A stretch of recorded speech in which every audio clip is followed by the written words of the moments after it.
قارون حضرت موسیٰ علیہ السلام کے چچا کا بیٹا تھا۔ بہت ہی شکیل اور خوبصورت آدمی تھا، اس لیے لوگ اس کے حسن و جمال سے متاثر ہو کر اس کو منور کہا کرتے تھے۔ اس کے ساتھ ساتھ اس میں یہ کمال بھی تھا کہ وہ بنی اسرائیل میں تورات کا بہت بڑا عالم اور با اخلاق انسان تھا، اور لوگ اس کا بہت ہی ادب و احترام کرتے تھے۔ لیکن بے شمار دولت اس کے ہاتھ میں آتے ہی اس کے حالات میں ایک دم تغیر پیدا ہو گیا، اور یہ منافق ہو کر حضرت موسیٰ علیہ السلام کا بہت بڑا دشمن ہو گیا اور اعلیٰ درجے کا مغرور ہو گیا۔ جب زکوٰۃ کا حکم نازل ہوا تو اس نے حضرت موسیٰ علیہ السلام کے روبرو یہ عہد کیا کہ وہ اپنے تمام مالوں میں سے ہزاروں حصے زکوٰۃ نکالے گا، مگر جب اس نے مالوں کا حساب لگایا تو ایک بہت بڑی رقم زکوٰۃ کی نکلی۔ یہ دیکھ کر اس پر ایک دم حرص و بخل کا بھوت سوار ہو گیا، اور نہ صرف زکوٰۃ کا منکر ہو گیا بلکہ عام طور پر بنی اسرائیل کو بہکانے لگا کہ حضرت موسیٰ علیہ السلام اس بہانے تمہارے مالوں کو لینا چاہتے ہیں۔ یہاں تک کہ حضرت موسیٰ علیہ السلام سے لوگوں کو برگشتہ کرنے کے لیے اس خبیث نے یہ گندی اور گھنونی چال چلی کہ ایک عورت کو بہت زیادہ مال و دولت دے کر آمادہ کر لیا کہ وہ آپ پر بدکاری کا الزام لگائے۔ چنانچہ عین اس وقت جب کہ حضرت موسیٰ علیہ السلام وعظہ فرما رہے تھے، قارون نے آپ کو ٹوکا کہ فلانی عورت سے آپ نے بدکاری کی ہے۔ حضرت موسیٰ علیہ السلام نے فرمایا اس عورت کو میرے سامنے لاؤ۔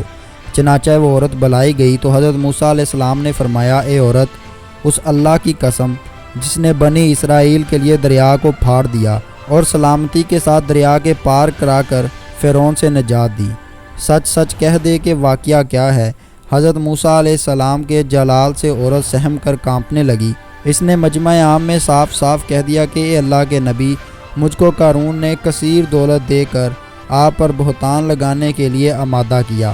اس وقت حضرت موسیٰ علیہ السلام عبیدہ ہو کر سجدہ شکر میں گر پڑے، اور بحالت سجدہ میں آپ نے دعا مانگی کہ یا اللہ، قارون پر اپنا قہر و غضب نازل فرما۔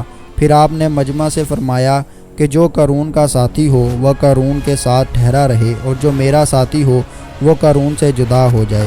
چنانچہ دو خبیثوں کے سوا تمام بنی اسرائیل قارون سے الگ ہو گئے۔ پھر حضرت موسیٰ علیہ السلام نے زمین کو حکم دیا کہ اے زمین، تو اس کو پکڑ لے، تو قارون ایک دم گھٹنوں تک زمین میں دھنس گیا۔ پھر آپ نے دوبارہ زمین سے یہی فرمایا کہ وہ کمر تک زمین میں دھنس گیا۔ یہ دیکھ کر قارون رونے اور بلبلانے لگا اور قرابت و رشتہ داری کا واسطہ دینے لگا، لیکن آپ نے کوئی بات نہ سنی، یہاں تک کہ وہ بالکل زمین میں دھنس گیا۔ دو منحوس آدمی جو قارون کے ساتھی ہوئے تھے لوگوں سے کہنے لگے کہ حضرت موسیٰ علیہ السلام نے قارون کو اس لیے دھنسا دیا ہے تاکہ قارون کے مکان اور اس کے خزانوں پر خود قبضہ کر لے۔ تو آپ نے اللہ تعالیٰ سے دعا مانگی کہ قارون کا مکان اور خزانہ بھی زمین میں دھنس جائے۔ چنانچہ قارون کا مکان جو سونے کا تھا اور اس کا سارا خزانہ سبھی زمین میں دھنس گیا۔ اس کو قرآن کی زبان میں سنیے۔ اللہ تعالیٰ کا ارشاد ہے کہ ہم نے قارون کو اتنے خزانے دیے کہ ان خزانوں کی کنجیاں ایک مضبوط اور طاقتور جماعت بمشکل اٹھا سکتی تھی۔